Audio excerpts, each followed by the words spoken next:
এই দেখো এখন সন্ধেবেলা টিফিন খাবে বলে ফুচকা ঘরে বানানো হচ্ছে। আর এই ফুচকার তেলটা আমার হাতে পড়ে গিয়ে সে ফুচকাগুলো সব পড়ে গেল। যাই হোক কুড়িয়ে নিচ্ছি সব ফুচকাগুলো, তেলটাই আমার আঙুলে এসে পড়লো ফুচকাটা তুলতে গিয়ে।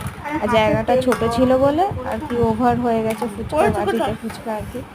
যাই হোক মেয়ে এখন দেখছে যে কোথায় তেলটা পড়েছে। তো এদিকে বললো মা ফোনটা ধরো, আমি ঠান্ডা জল ফ্রিজ থেকে ঠান্ডা জল বার করে এনে আবার আমাকে দিল। দিয়ে আমি দেওয়ার পর দেখলাম ঠিক আছে ফুচকাটা হলো না, পরে যেটা দেখলাম। যাই হোক এই দেখো সন্ধ্যাবেলা ও বললো মা ঘরে ফুচকা করো, একটু ঘরে খাবো। তার জন্য ওর জন্য আর কি ফুচকা বানানো হলো।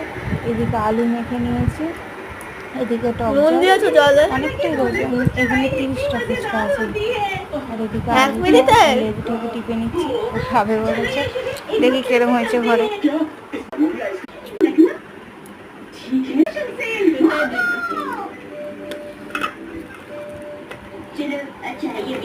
এদিকে টিভি চলছে আর ও এখন প্রথমে খেয়ে দেখি কিরম হয়েছে ফুচকাটা খেতে। এই ফুচকার সেরকম টেস্ট নেই, বাইরে যে তৈরি করা ফুচকাগুলো থাকে ওটা বুঝতে পারছি বেশি টেস্ট হয়, কিন্তু ঘরের জন্য এটাই ঠিক আছে। এবার খেয়ে দেখি প্রথম বাইকটা কিরম হয়েছে খেতে।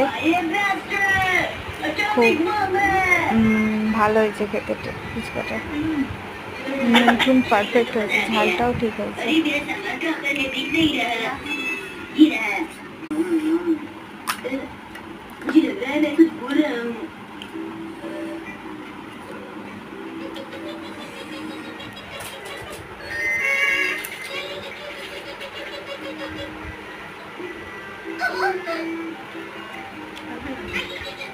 अरे तुम कौन हो?